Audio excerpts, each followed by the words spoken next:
The King Tiger and the Battle of the Bulge will forever be linked when we think of the Ardennes counteroffensive. And in this episode of WW2 Wayfinder, I want to take a look at some then and now photos taken from some of the most famous footage of King Tigers in action in the Battle of the Bulge.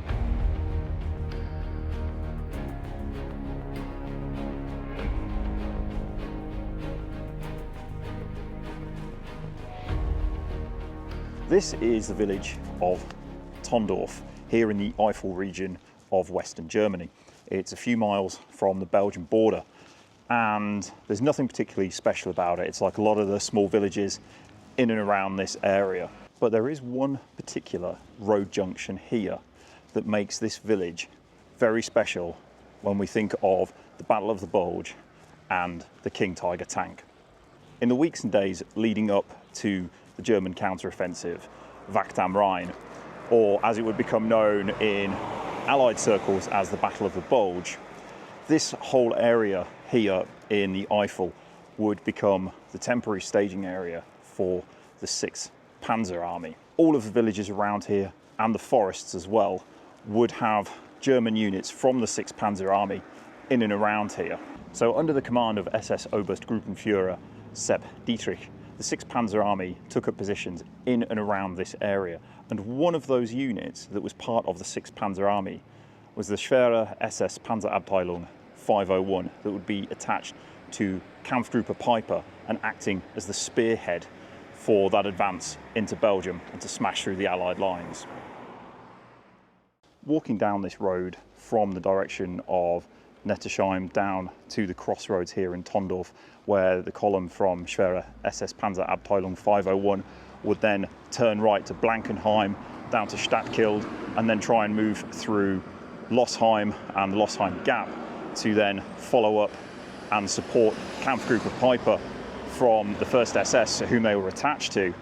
It's really interesting to see the buildings that are still here that we can see in the wartime footage, and it's only a very short clip, but it hasn't changed much in the past 80 odd years. And what I'm going to do is we'll look at 4 then and now photos. They're all roughly the same, they're all stills taken from the wartime footage, but it shows 3 distinct King Tigers. 008, which was a Panzer Befehlswagen, or a basically command tank. 009 was also from the HQ element of the battalion, and then King Tiger 222, which famously ended up being knocked out at Stavelot on the 19th of December 1944.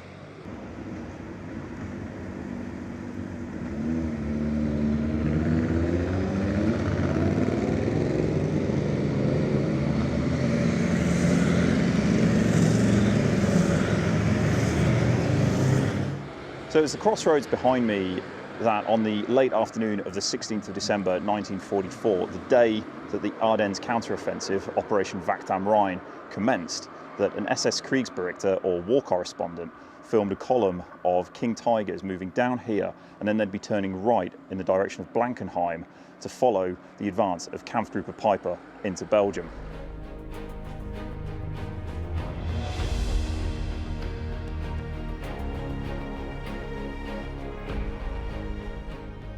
So the first 2 images I want to look at here from the crossroads at Tondorf is of King Tiger 008. This was from the Stabs company, or the staff company, the HQ element really of the battalion. And it's of a Panzer Befehlswagen, or an SD KFZ 267. So not your line King Tiger, not your average King Tiger. This was a command tank, hence the Befehlswagen designation. It had an additional set of radios in it to enable it to communicate with a wider command net rather than just inter-platoon. So it had more capability, but wasn't one from one of the fighting Zugs, one of the fighting platoons as such. And it was taken from roughly this spot here. This was where the SS Kriegsberichter was stood initially when he filmed King Tiger 008 coming down from Nettersheim down to the crossroads at Tondorf to make that right-hand turn to the Blankenheim woods and then down onto Stadkild and into Belgium via Losheim. Here's the image. We can see there now the Gasthaus behind Tiger 008, and the Gasthaus is still there today, Gasthaus zum Wiesenross, however in a very sorry looking state and probably not long before it's completely torn down.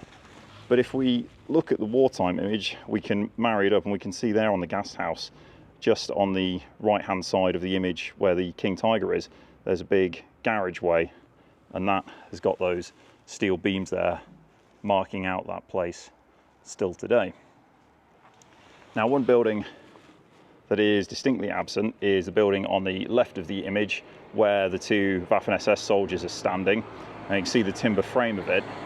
That's gone. Today it's this building here, which I believe to be, in the image we can see there's a building behind that one slightly at the top of the image where the wooden frame building is, just near where the muzzle brake on the King Tiger is in the image. And I think that was that building there, as it's an old barn, I believe. It certainly looks like it was here 80 years ago. And then the second image of King Tiger 008 coming down the Nettersheim road to the crossroads at Tondorf is very much a repeat of the first one. I think probably the cameraman had either zoomed in or was moving backwards, as remember these King Tigers didn't move very quickly, and they certainly wouldn't through these streets here. But in that image we can still see the Gasthaus and the original barn building there off to the left.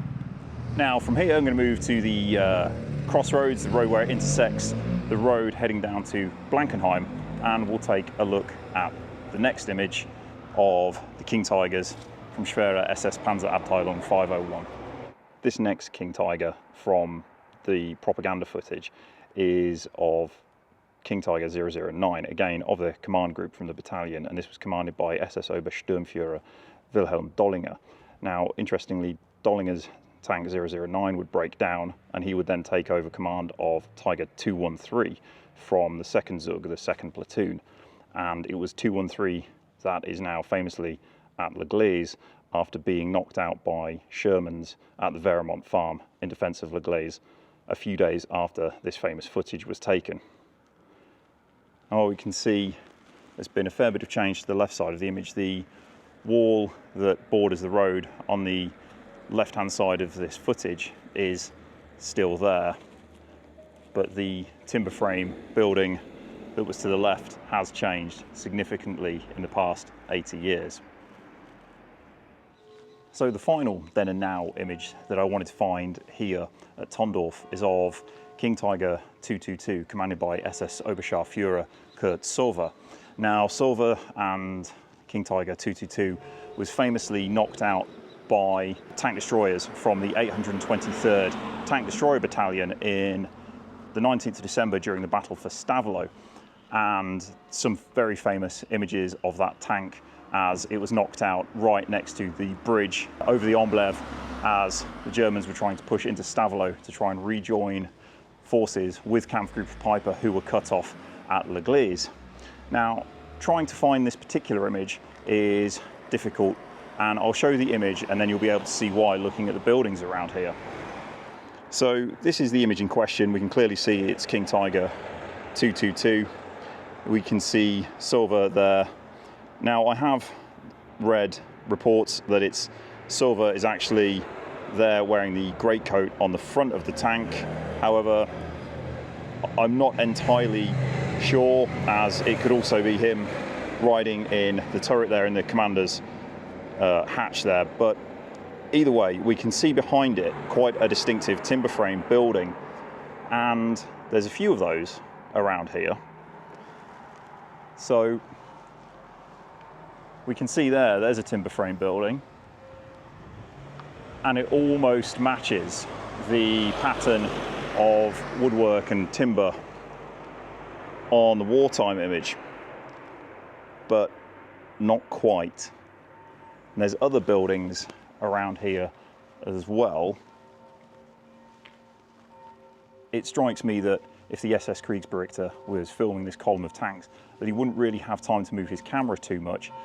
We've got to remember as well that this was late in the afternoon during day one of the counter-offensive, so all haste was required from these heavy tanks to get up to the front and to provide that armoured support where possible. So trying to stop them, reposition cameras to get a better take, just wouldn't really be possible. But if I bring the camera around, there's another building there behind me again with the timber work in the structure of the building, but it doesn't quite match up with what we can see in the wartime image.